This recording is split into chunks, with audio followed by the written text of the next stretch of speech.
start with a really fun part of Planetarium. It's these quarter moons, which we're gonna kind of shortcut it, and we're not gonna be sewing wedges. We're gonna be sewing rectangles and then cutting them into like that drunkard's path quarter moon shape. It'll make it a little bit easier. Your accuracy is just gonna be like, mwah, good.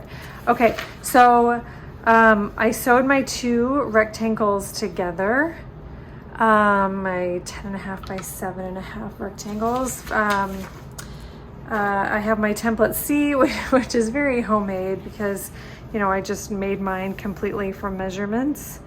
Okay, and I'm gonna place it just like so on lining up this line right here. Okay, if you are very confident in your safety and your skills, of course, you could take your rotary cutter and you could go around. I'm always a little less confident, you know, yeah, in my safety and my skills. So I'm just gonna draw this line right here. And you know what I'm even gonna do? What I'm gonna do is like a hodgepodge of cutting with my ruler and rotary cutter and cutting with my scissors, actually. Can you believe it? I know I'm gonna bust out those scissors. Okay, so here we go. Whoops, I'm getting a little bit sloppy. I am using an air-soluble marker. I know. So this is just gonna disappear pretty quickly. So I gotta work fast. You can see this side's already starting to disappear. Ah, hurry. No, I don't have to hurry that fast. But I have accidentally used one of these markers, drawn a bunch of guidelines, and then gone back to it and been like, whoa, where did they go? And they just disappear, as they say they will on the instructions. You have to be prepared for it. So only use one of those if you're like gonna, you know, follow the guide marks immediately after. Okay, so this is where I'm gonna come in with my scissors. Of course, if you've seen me do curves before, you know that I do sometimes use my rotary cutter, but I'm just gonna go for it with the scissors. Okay, great. So that's all there is to it. Okay, here I am with my template C piece, and this is my template D piece. Just because I think it might give me more accuracy. What I'm gonna do first is fold this in half and give myself a nice little finger pressed crease. It really only matters if you get it right here, actually. Okay, there we go. And I'm going to pin right there. Okay, so I'm gonna go right sides together. Of course, if your template D is a print, just make sure that prints are always right sides together. You have a little bit more leeway when you're dealing with some solids. Okay, so it's still kind of, it's all lined up. This is gonna feel weird. It's like, whoa, these pieces aren't really lining up. It's like you have some weird overhang over here. What's even happening? We're gonna ease it together at the sewing machine. We'll ease it together, okay? The lovely thing about these templates is that they were basically designed so that you can make mistakes. They were designed so that you can kind of stretch and fudge. Fudge is a technical word, which means, you know, just kind of ease things in at your leisure. Okay, so I'm gonna start with a little bit of overhang.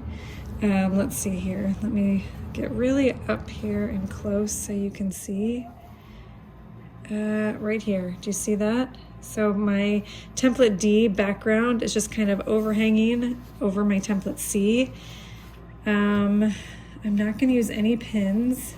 This first one that you do is gonna feel the wonkiest. And then the second one you do is gonna feel the second wonkiest. And then by the time you're done, you're gonna be like, I got it. And then you'll be done, so it won't even matter. No, I'm kidding. And then you'll have to make another one. If your actual curve itself isn't perfect, that's okay. Try to follow the template C with your walking foot, or your pressing foot, my bad. And then that really will give you a lovely curve look. Here we go, just going around. Sometimes you may get a little bit of a ruffle or a pucker, and you know, you're just gonna do your best. There's my pin. I'm gonna pull it out. Just gonna take it, ease it around. Easy does it, you know? Just going nice and slow. It's like you can put on some nice relaxing music.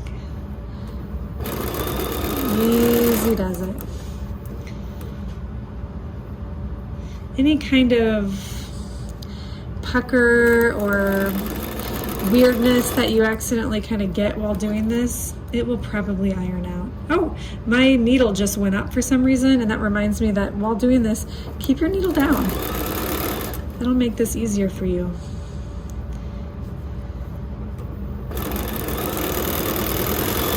Okay. Let's zoom out and kind of see how we did. Okay, so when you're finished sewing, you're gonna be left with a weird, like, crumpled napkin thing that you have here. You know, you're like, what? This isn't what I was going for. But then when you open it up, you can kind of see, wow, I kind of did it. And then once you press it, it's just gonna look like way better than you thought it was gonna look.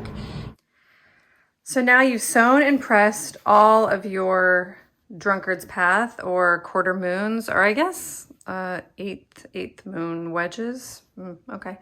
And I highly recommend you trim all of these at the same time so that you're trimming them all the same way. So I have a big stack right here.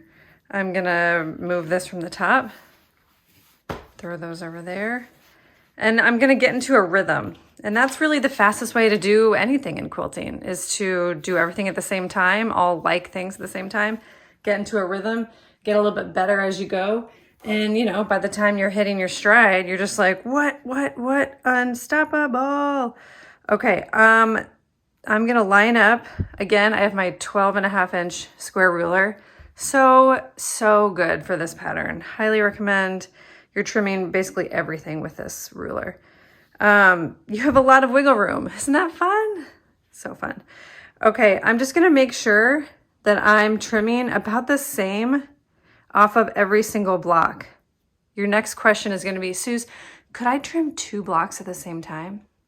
Yeah. Guys, let's try that. I haven't tried it yet, but let's try it. Thought just occurred to me.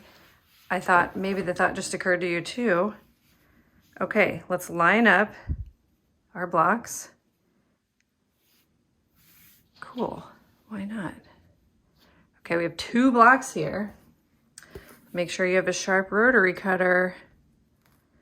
We're gonna line up this line with our seam. Hopefully everything is lined up. Okay, and I'm gonna trim off more of my white background than my half moon. It actually doesn't matter what you choose to do as long as they're all the same, because you just want these to line up with each other in the end. So that's why I recommend trimming these all at the same time, so that you're doing them all the same way. Okay, so that's that. Now I'm just gonna trim. Should we go for it? Oh my goodness. The first time I trim, I always get a little bit like, okay, yeah. 2 at a time, Suzy. This is, oh, here we go. This is like so wild. I'm gonna move my body. I'm gonna keep my hand right here. Kind of like a good masseuse. You know how those good masseuses, you know, they always like keep one hand on you so they don't startle you in the dark. I always like that. I appreciate that. It's been so long since I've had a massage though. Do they even still do that? Okay, did we do it? Let's get that one a little bit more. Oh, wait, okay, got it. How much do you love these cutting sound effects? Okay, how pretty. Oh, 2 at a time. Oh my goodness, we're gonna just fly through these. And that's that.